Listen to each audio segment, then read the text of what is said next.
자리에 편히 앉아 주시기 바랍니다. 우리 하나님 말씀 먼저 같이 찾겠습니다. 하나님 말씀 베드로전서 말씀 찾겠습니다. 베드로전서 4장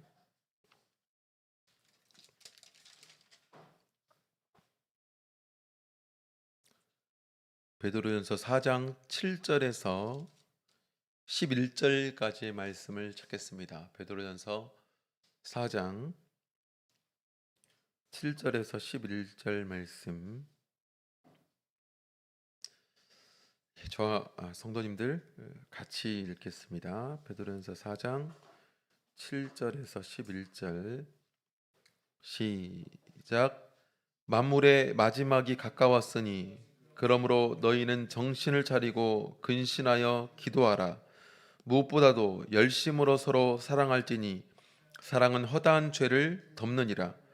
서로 대접하기를 원망 없이 하고 각각 은사를 받은 대로 하나님의 각양 은혜를 맡은 선한 청지기 같이 서로 봉사하라. 만일 누가 말하려면 하나님의 말씀을 하는 것 같이 하고 누가 봉사하려면 하나님의 공급하시는 힘으로 하는 것 같이 하라. 이는 범사에 예수 그리스도로 말미암아 하나님이 영광을 받으시게 하려 함이니 그에게 영광과 권능이 세세에 무궁토록 있느니라. 아멘. 오늘 여기 있는 내용을 근거로 해서 사랑의 열매를 맺는 성도라는 제목으로 오전에는 우리는 왜 사랑을 해야 되는가에 대해서 오전에 같이 살펴보고, 또 오후에는 그러면 우리는 어떻게 사랑해야 되는가에 대한 내용을 오후에 같이 살펴보는 시간을 가지도록 하겠습니다. 오늘 읽는 이 말씀을 통해서 우리 하나님 앞에 나오신 모든 성도님들이 하나님의 뜻에 합당한 그런 삶이 되고, 그럼 통해서 하나님께서 우리에게 약속하신 모든 우리에게 필요한 축복이 저와 우리 성도님들에게 넘쳐나기를 간절히 원합니다. 오늘날 우리가 우리 성경을 통해서 생각해 볼 수 있는 내용은 초대교회의 소위 1세기의 그리스도인들과 오늘을 사는 그리스도인들이 어떤 차이가 있을까? 예수님이 부활하시고 또 승천하신 이후에 처음 세워진 초대교회 공동체가 어찌 보면 역사 전체를 통해서 가장 생동감 있는 그런 공동체가 초대교회의 모습 아니었습니까? 그리고 이 세상에 가장 강력한 그런 영향을 끼쳤었던 때가 또 1세기 때 초대교회 때의 모습이었습니다. 그래서 그들의 삶과 우리의 삶에 어떤 차이가 있는가? 우리가 사도행전을 보면 1세기의 그리스도인들, 초대교회의 특성들이 기록이 되어 있는데, 많은 부분들은 불신자의 관점에서 당시의 초대교회가 어떤 모습이었는가를 설명하고 있습니다. 불신자들이 그들을 어떻게 보았는가? 불신자들이 바로 그리스도인들을 어떻게 보았는가?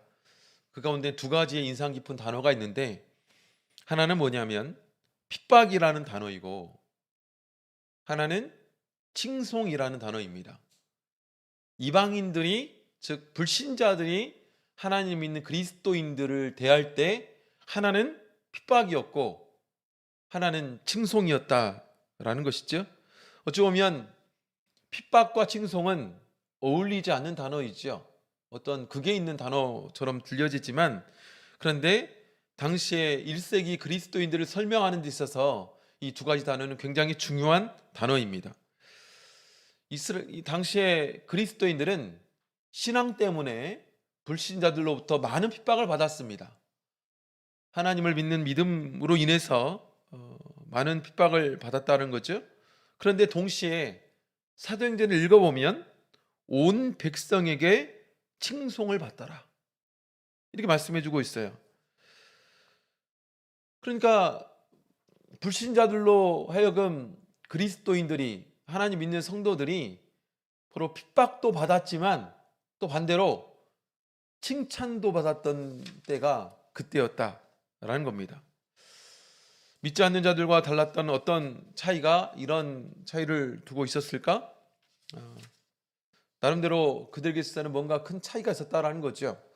그래서 그들은 칭찬할 수밖에 없었다. 그 칭찬의 중요한 내용 가운데 하나가 뭐였냐면 바로 사랑입니다. 예. 그래서 당시에 초대교회 성도들은 진실로 사랑하는 사람들이었다. 당시에 이런 기독교인들을 관찰해서 정부에 보고했던 보고서들이 여러 지금 역사적으로 발견이 되고 있다고 합니다. 당시에 로마 황제에게 많이 들려졌던 그런 당시 그리스도인들이 어떻게 살아가는가, 어떤 모습인가, 이런 것들을 관찰하고 그걸 기록해서 당시 황제에게 이걸 보고했는데, 그 보고의 내용 가운데 한결같이 그리스도인들의 모습을 이렇게 기록했다고 합니다. 그들은 서로 사랑하고 있는 사람들이다. 그들은 서로 사랑하는 사람들이다. 그래서 이 보고를 받은 로마의 황실에서 그 당시 로마의 귀족들 간에 유행하는 말이 있었다고 합니다. 그 말은 뭐냐면 그리스도인들에 대한 보고서가 어떤 로마 귀족에 사용되는 그런 유행어가 되었는데, 뭐냐면 보라 얼마나 서로 사랑하는가 라는 느낌표와 보라 얼마나 서로 사랑하는가 라는 물음표였다는 거죠. 느낌표는 뭡니까? 당시 그렇게 핍박을 받는데도 불구하고 그들은 서로 사랑하는 사람들이다. 어찌 그럴 수 있는가 라는 느낌표고, 또 하나는 그들은 정말 서로 사랑하는 사람들이었는데 그렇게 핍박을 받으면서도 사랑한다고 라는 비아냥의 표현으로 그들은 서로 사랑하는 사람들이다.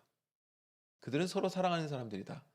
어쩌면 그 유행어도 두 가지 뉘앙스를 가진 그렇게 사용이 됐다고 한다는 것이죠. 보라, 그들이 얼마나 사랑하는가. 근데 오늘 이 시대를 살아가는 우리 그리스도인들의 모습은 어떠한가? 불신자들의 눈에 보여지는 그리스도인들, 어쩌면 그것이 더 정확하지 않을까라는 겁니다. 우리도 이런 소리를 들을 수 있을까요? 어떨까요? 불신자들이 하나님을 믿는, 예수 그리스도를 믿는 그리스도를 향해서 저들이 얼마나 사랑하는가 보라. 우리도 저들처럼 사랑해야 되는 거 아닌가? 저들이 사랑해봤자지. 어찌 보면 어떤 평가이든 간에 불신자들이 우리를 바라보면서 우리가 사랑의 공동체로 보여지는 그런 교회인가? 이것에 대해서 묻고 있는 것이죠. 코로나 시대가 되어서 여러 코로나로 인해서 빚어진 교회의 모습들, 보여지는 모습들이 있습니다. 그런데 온라인상에서 비춰지는 교회에는 보라, 저들이 얼마나 이기적인 집단인가. 보라, 저들이 얼마나 사이비적인 집단인가. 보라, 저들이 얼마나 돈만 하는 집단인가. 그런 것 같습니다. 그래서 우리가 정신을 차리고 하나님 앞에 당시에 하나님의 뜻을 받들어 하나님이 원하시는 신앙을 구현해냈던 그리스도인들처럼 말세에 부흥한 참교회라고 믿는 우리 참예수교회 성도들은 더욱더 그들의 신앙을 본받아서 우리 또한 그런 신앙을 간직해야 된다라는 것입니다. 사도 베드로는 이런 종말론적인 시대를 살아가고 있는 우리 교회에게, 우리 성도들에게, 특별히 그리스도인들까지도 하나님의 사랑에서 떠나가고 있는, 어떻게 보면 좀 불편하고 좀 바람직하지 못한 그런 모습에서 좀 경고하는 그런 말씀을 우리에게 주고 있습니다. 7절을 보면 만물의 마지막이 가까웠으니 그러므로 너희는 정신을 차리고 근신하여 기도하라. 8절 무엇보다도 열심으로 서로 사랑할지니, 무엇보다도 열심으로 서로 사랑하라. 우리는 이 시대에 하나님께서 마지막 구원을 위해서 세우신 말세의 참교회, 교회입니다.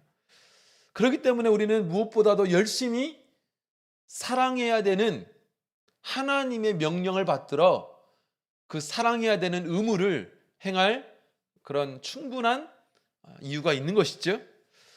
왜 우리가 사랑해야 될까요? 왜 우리는 어떻게 사랑해야 될까요? 먼저 우리는 왜 사랑해야 되는가를 오늘 본문을 통해서 같이 살펴보고, 또 어떻게 사랑해야 될까 오늘 본문을 통해서 오후에 같이 살펴보는 시간을 가지도록 하겠습니다. 그렇다면 먼저 우리는 왜 사랑해야 될까요? 오늘 성경 본문을 보면 두 가지의 중요한 이유를 발견할 수가 있습니다. 첫째 이유는 뭐냐면, 우리 인생이 후회 없는 인생의 결산을 위해서 우리는 사랑해야 됩니다. 후회 없는 인생의 결산, 후회 없는 하나님 앞에 계산이 있기 때문에 우리는 그 후회 없는 인생의 결산을 위해서 사랑하는 삶을 살아가야 된다. 우리 7절 말씀을 다시 한번 같이 한번 읽어보도록 하겠습니다. 7절 시작. 만물의 마지막이 가까웠으니 그러므로 너희는 정신을 차리고 근신하여 기도하라. 근신하여 기도하라. 앞에 뭐라고 말하고 있냐면, 만물의 마지막이 가까웠다. 마지막이라는 단어가 나오는데, 이 마지막이라는 단어가 어떤 그냥 끝이다 라는 단어에서 머무르는 것이 아니라, 헬라어의 원래의 단어의 뜻은 완성이라는 뜻을 가지고 있습니다. 완성. 만물의 완성의 때가 가까웠다. 그래서 요즘 이제 안식일 저녁마다 계시록 살펴보고 있지만, 사실은 마지막 때는 완성되는 때라고 말씀을 드리죠. 완성의 때가 가까웠다. 그런 때이죠. 결산, 그건 한마디로 또 이렇게 표현할 수가 있습니다. 결산의 때가 가까웠다. 결산의 때, 만물의 결산, 내 인생의 결산.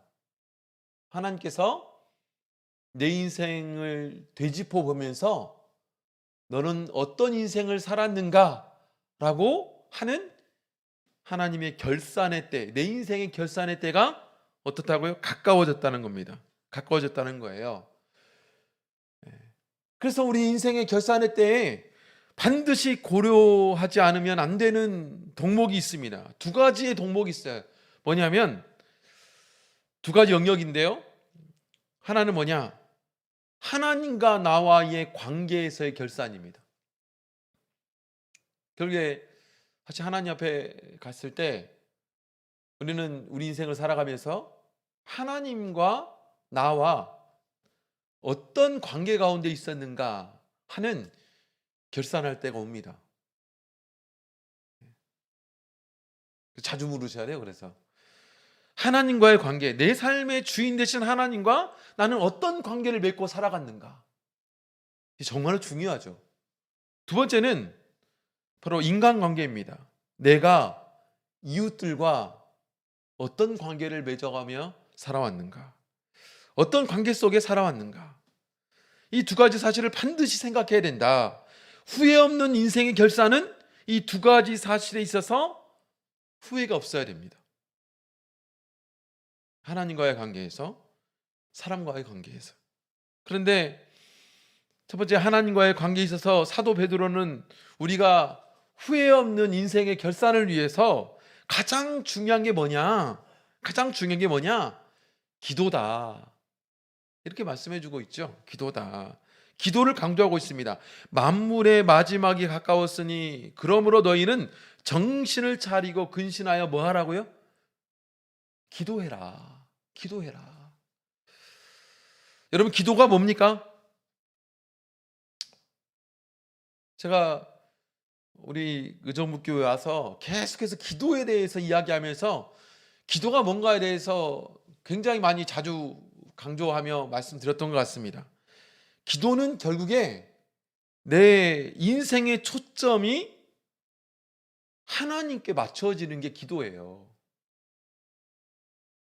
내 소원을 이루는 도구가 기도가 아니라 내 인생의 초점이 하나님께 맞춰가는 도구가 뭐냐? 기도입니다. 그게 기도예요. 네.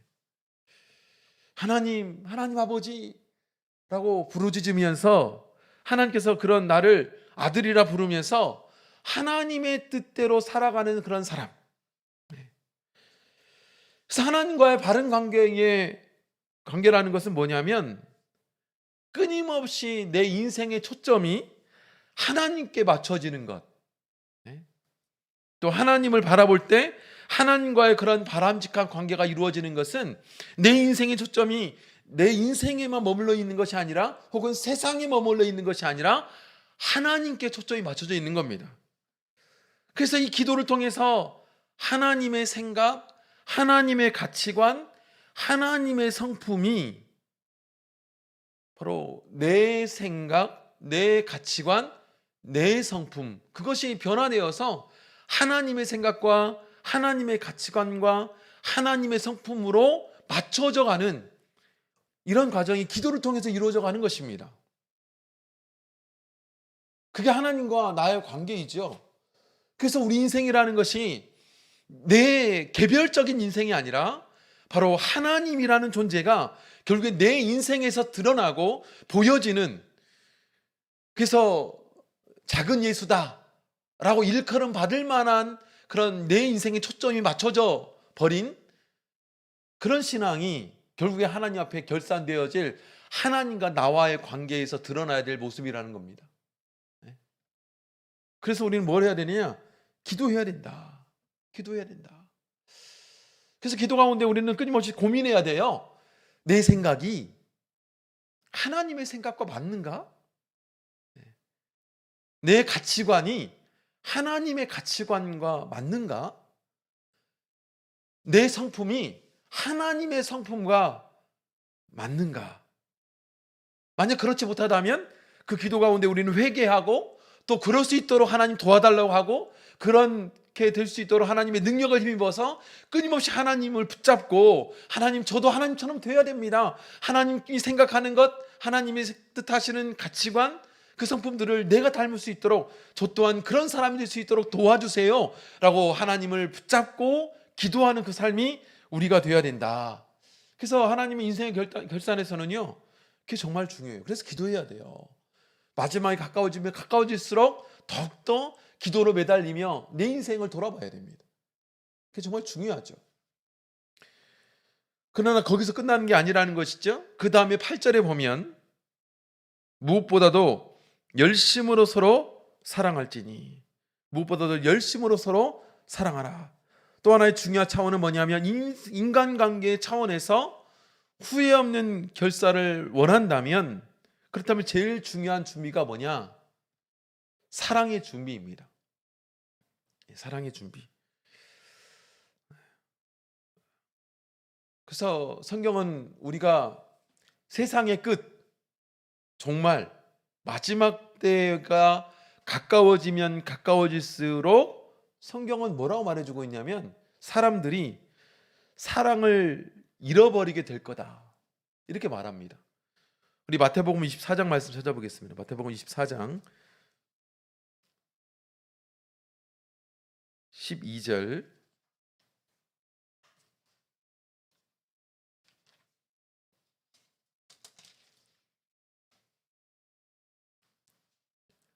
마태복음 24장 12절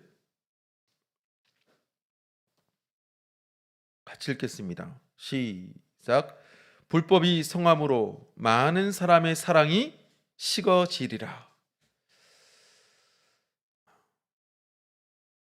예수님께서 말씀하시는 말세의 징조, 종말론적인 역사의 한 이유, 왜 종말이 오냐? 그걸 말씀하시면서 이렇게 말씀하십니다. 불법이 성함으로 많은 사람의 사랑이 식어진다. 식어진다. 한마디로 무슨 얘기입니까? 사랑이 점점 사라져간다. 없어져간다. 사랑이 식어져간다. 이게 말세의 특징입니다. 바울 사도도 디모데후서 3장 1절에 보면 네가 이것을 알라. 말세에 고통하는 때가 이른다. 그러면서 3장 2절에 보면 사람들은 자기를 사랑한다. 말세 또 하나의 징조가 뭐냐?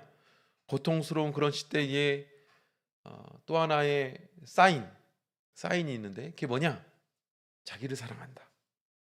근데 이것이 좀 정확한 번역으로 표현됐다기보단 좀 더 좀 정확한 헬라어 뜻을 보면 자기만을 사랑한다 라는 겁니다. 이게 중요하죠.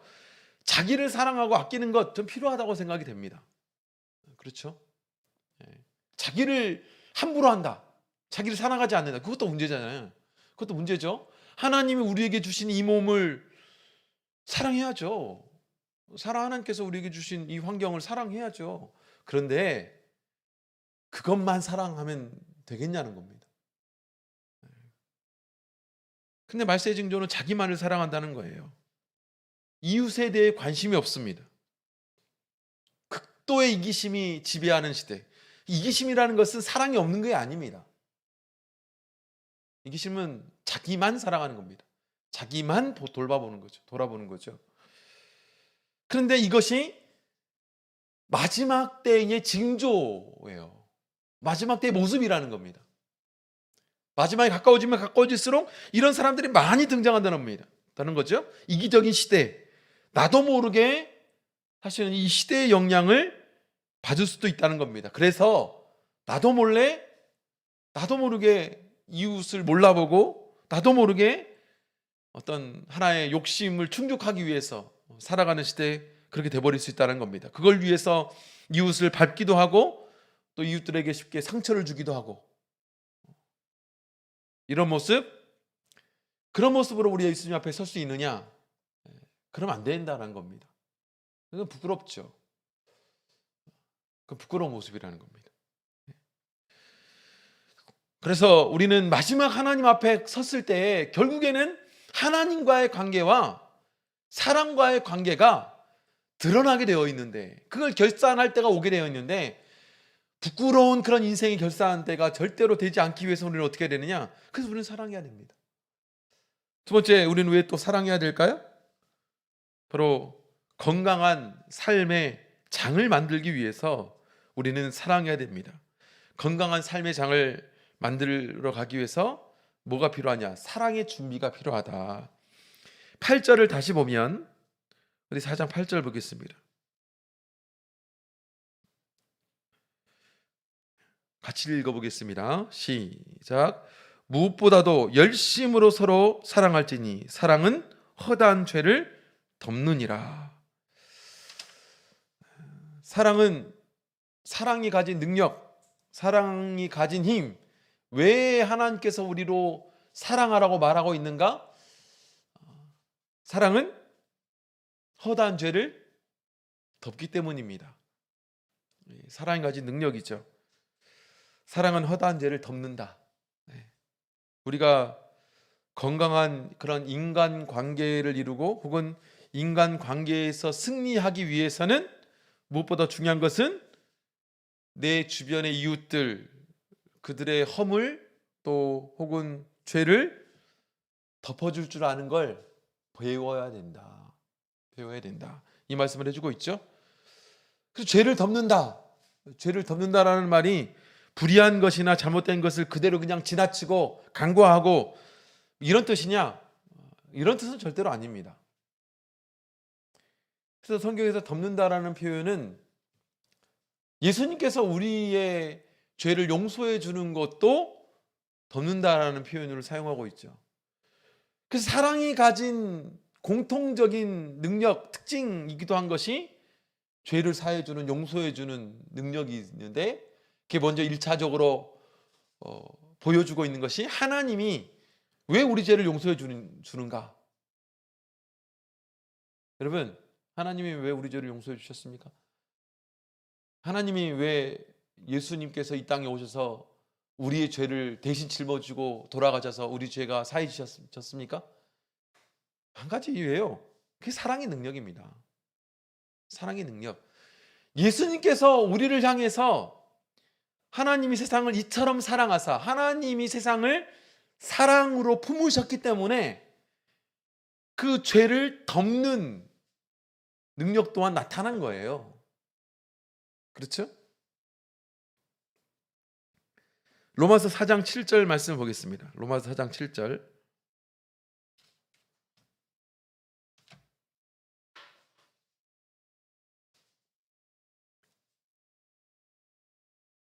로마서 4장 7절 말씀 같이 읽겠습니다.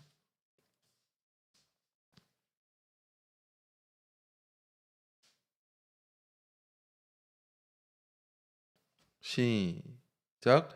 그 불법을 사하심을 받고 그 죄를 가리우심을 받는 자는 복이 있고. 인생에서 최고의 복이 뭐냐? 사실은 이 복이죠. 그 불법의 사하심을 받고 그 죄의 가리우심을 받는 자가 복이 있다. 죄의 가리우심을 받는 자가 복이 있다. 죄의 용서함을 받는 사람들을 말하고 있습니다. 내가 예수님 앞에서 나와서 가장 큰 축복이 뭐냐? 가장 중요한 축복은 뭐냐? 하나님이 나의 죄를 용서해 주신 것. 이게 가장 큰 축복이죠. 하나님이 정말로 내 죄를 용서해 주셨다. 그렇다면 저와 우리 성도님들에게도 요구하는 것이 있어요. 그게 뭐냐?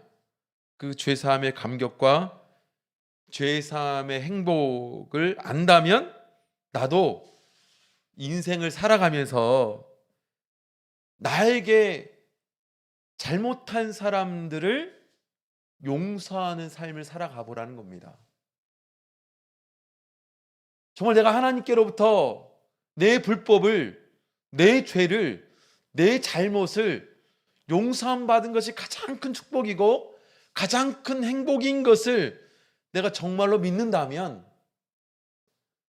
이 세상에 수없이 많은 나를 향해서 때로는 죄를 짓고 잘못을 하고 또 실수를 하는 그들을 용서해 줌을 통해서 그 용서의 축복과 용서의 행복이 그들에게도 임할 수 있도록, 그들에게도 나누어질 수 있도록 하라는 거예요.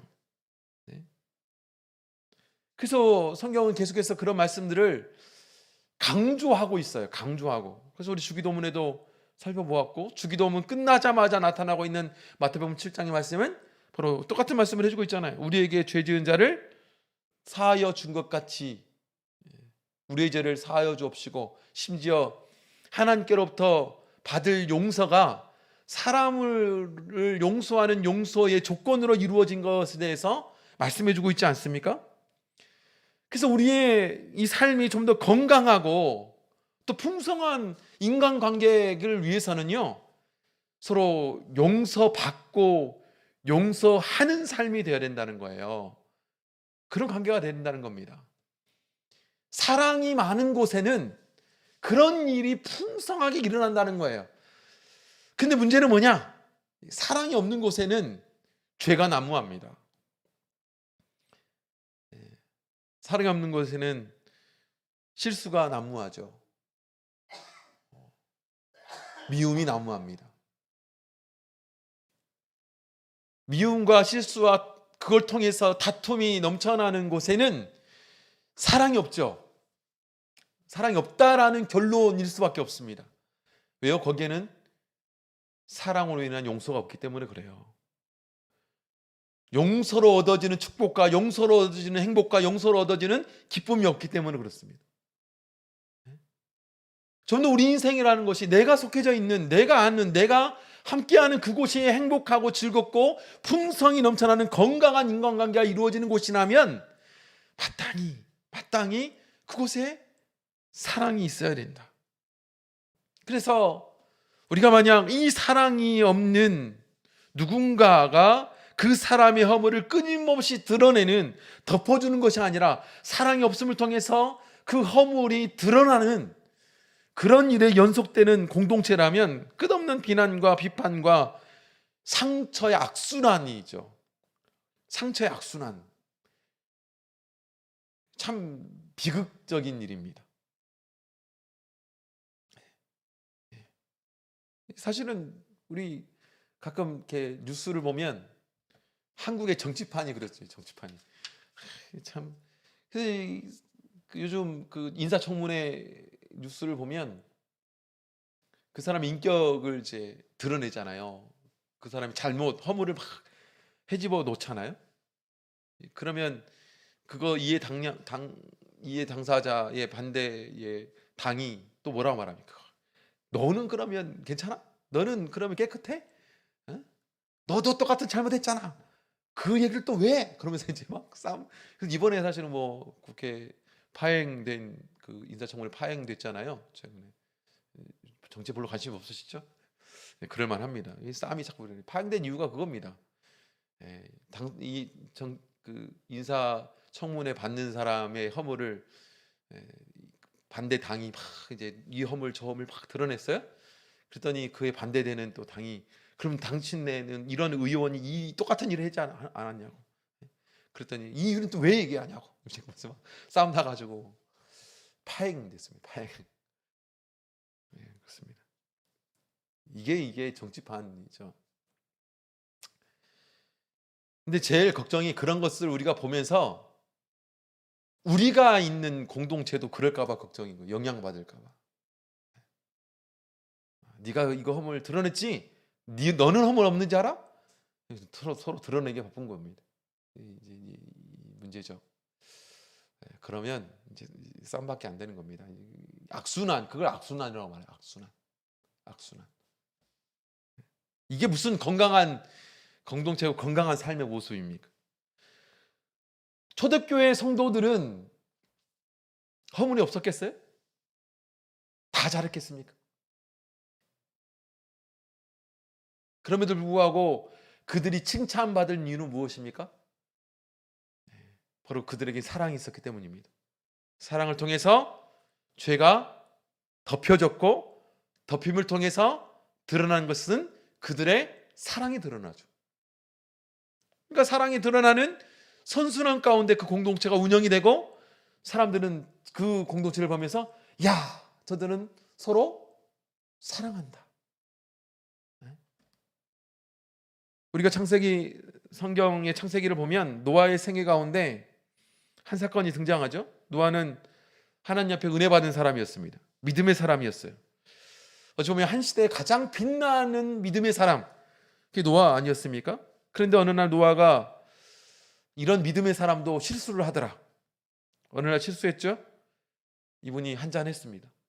그것도 뭐 한 잔만 한 것이 아니라 거나하게 굉장히 많이 하신 모양입니다. 그래서 제정신이 아니게 됐죠. 어느 정도예요? 하체를 드러내고 이제 잠을 자게 된 거죠. 다 옷을 벗고. 그러니까 이것을 이 허물로 드러내고 있는 걸 보아서 당시에 그런 문화가 아니었죠.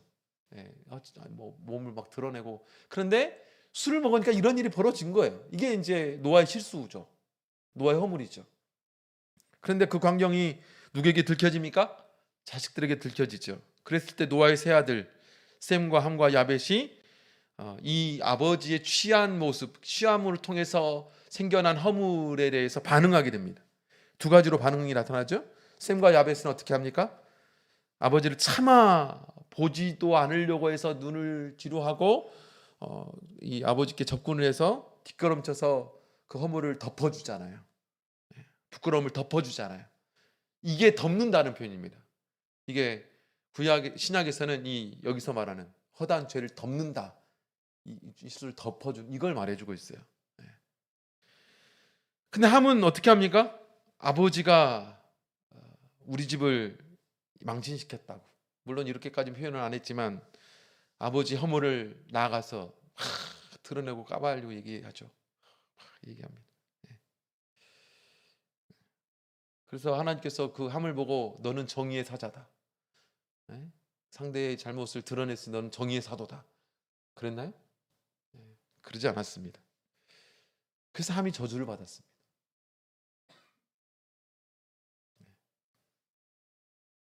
그러니까 인간관계에서 건강한 삶을 위해서 절대적으로 필요한 게 뭐냐면 사랑입니다. 사랑은 사람의 실수를 덮어주기 때문에 그래요. 실수가 드러나지 않게 해주기 때문에 그렇습니다. 잘못이 드러나지 않게 해주기 때문에 그래요. 잘못이 드러나고 실수가 드러날수록 이제 그 공동체가 참 말이 아닌 공동체가 되기 때문에 그렇습니다. 그래서 우리가 용서하는 것을 배워야 되죠. 주께서 나를 용서하는 것처럼 허물이 없는 인생이 있을 수 없다면 우리는 피차 서로를 용서하고 용납하는 것을 배워야 되고, 그럼 통해서 건강한 삶의 장을 만들어 가야 된다. 가정에서도 마찬가지고요, 교회에서도 마찬가지고, 한 나라에서도 사실은 마찬가지죠. 정치판이 그러면 안 되는 거죠. 네. 우리의 삶이 그래야 된다. 진실로 건강한 삶을 원하신다면 예수님께서는 우리에게 사랑을 배워라, 그렇게 말씀해 주고 있습니다. 오늘 들으신 말씀 다시 한번 잘 생각해 보시기 바랍니다. 우리가 왜 사랑해야 되는가? 후회 없는 우리의 인생의 결산을 위해서 우리는 사랑해야 됩니다. 하나님을 사랑하고 또 이웃을 사랑하는, 또한 건강한 삶을 위해서 우리가 끝까지 사랑해야 됩니다. 모쪼록 이 사랑이 가진 큰 장점들과 특징들, 그 능력이 분명히 오늘 본문에서도 드러나고 있고, 이것을 우리 삶의 간직함을 통해서 이 사랑의 혜택이, 사랑의 은혜가, 사랑의 기쁨과 행복이 저와 성도들 가운데 넘쳐나기를 간절히 원합니다. 찬송가 512장 찬송하겠습니다.